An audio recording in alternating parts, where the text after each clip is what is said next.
Hi friends, welcome to my channel. ಇವತ್ತು ನಮ್ಮ ಬೆಂಗಳೂರಲ್ಲಿ ಕಬ್ಬನ್ ಪಾರ್ಕಲ್ಲಿ ಫ್ಲವರ್ ಶೋ ನಡೀತಾ ಇದೆ ಫ್ರೆಂಡ್ಸ್.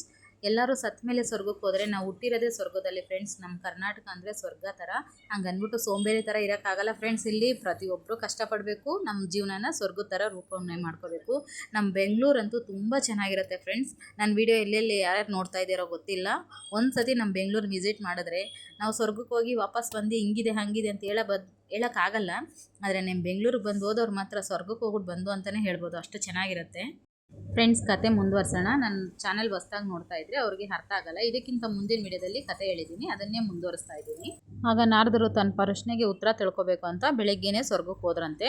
ಆವಾಗ ಮಹಾವಿಷ್ಣು ನಾರದರ ಕೈಯಲ್ಲಿ ಒಂದು ಹಣತೆ ಇಕ್ಕಿ ಅದು ತುಂಬ ಎಣ್ಣೆ ಹಾಕಿ, ಇದನ್ನು ಸಂಜೆವರೆಗೂ ನಿನ್ನ ಮುಲ್ಲೋಕಗಳು ತಿರುಗಿ ಒಂದು ತೊಟ್ಟು ಚೆಲ್ದಾನೆ ಮತ್ತೆ ನನಗೆ ಸಂಜೆ 10ಗೆ ಬರಬೇಕು ಅಂತ ಹೇಳಿದ್ರಂತೆ. ಆವಾಗ ನಾರದರು ಅದೇ ಥರ ಒಂದು ತೊಟ್ಟು ಚೆಲ್ದಾನೆ ಮುಲ್ಲೋಕಗಳು ತಿರುಗಿ ಮಹಾವಿಷ್ಣು ಹತ್ರಕ್ಕೆ ಬಂದ್ರಂತೆ. ಆವಾಗ ಮಹಾವಿಷ್ಣುವರು ಅದನ್ನು ನೋಡಿದಾಗ ನಾರದರಿಗೆ ತುಂಬ ಹೆಮ್ಮೆ ಆಯ್ತಂತೆ. ನೋಡಿ, ಒಂದು ತೊಟ್ಟು ಚೆಲ್ಲಿಲ್ಲ ನಾನು ಅಂತ ಹೇಳಿದ್ರಂತೆ. ಆಯಿತು, ನನ್ನನ್ನು ಎಷ್ಟು ಸತಿ ಧ್ಯಾನ ಮಾಡಿದೆ ಅಂತ ಹೇಳಿದ್ರಂತೆ.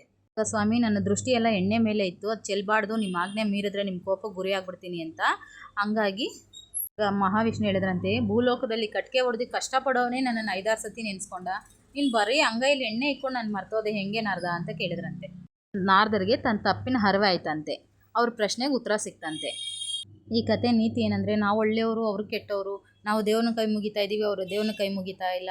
ಅವ್ರಿಗೆ ಒಳ್ಳೇದು ಮಾಡ್ತಾ ಇದ್ದೇನೆ, ನಮ್ಗೆ ಈ ಥರ ಆಗ್ತಾ ಇದೆ, ಇದೆಲ್ಲ ಹೇಳ್ಬಾರ್ದು ಫ್ರೆಂಡ್ಸ್. ಯಾಕಂದರೆ ನಾವು ಪ್ರತಿಯೊಂದು ಜೀವರಾಶಿನೂ ದೇವ್ರನ್ನ ಧ್ಯಾನ ಮಾಡ್ಕೊಂಡೇ ಮುಂದೆ ಹೋಗೋದು. ಅದಿಲ್ಲಾಂದರೆ ಪ್ರಪಂಚನೇ ಇಲ್ಲ ಫ್ರೆಂಡ್ಸ್. ಅಂದರೆ ಅವ್ರವ್ರ ರೀತಿಲೇ ಅವ್ರವ್ರ ಕೈ ಮುಗಿತಾರೆ ಅಷ್ಟೇ. ಯಾವಾಗಲೂ ಒಂದು ಕಡೆ ಕೂತ್ಕೊಂಡು ದೇವ್ರನ್ನ ಭಜನೆ ಮಾಡೋಕ್ಕಾಗಲ್ಲ ಫ್ರೆಂಡ್ಸ್. ಪ್ರತಿಯೊಂದು ಜೀವರಾಶಿಗೂ ದೇವ್ರು ಊಟ ಕೊಟ್ಟಿರ್ತಾನೆ, ಅದು ಹುಡುಕಾಡಿ ತಿನ್ನುತ್ತೆ ನೋಡಿ. ಅದೇ ಥರ ಮನುಷ್ಯರು ಅಷ್ಟೇ, ನಾವು ಕಷ್ಟಪಡಬೇಕು ಅಂತ ದೇವರು ಒಂದು ದಾರಿ ತೋರಿಸಿರ್ತಾನೆ, ಆ ಕಷ್ಟಪಟ್ಟು ಜೀವನ ಮಾಡಬೇಕು. ನನ್ನ ಕತೆ ಇಷ್ಟ ಆದರೆ ಸಬ್ಸ್ಕ್ರೈಬ್ ಮಾಡ್ಕೊಳ್ಳಿ ಫ್ರೆಂಡ್ಸ್.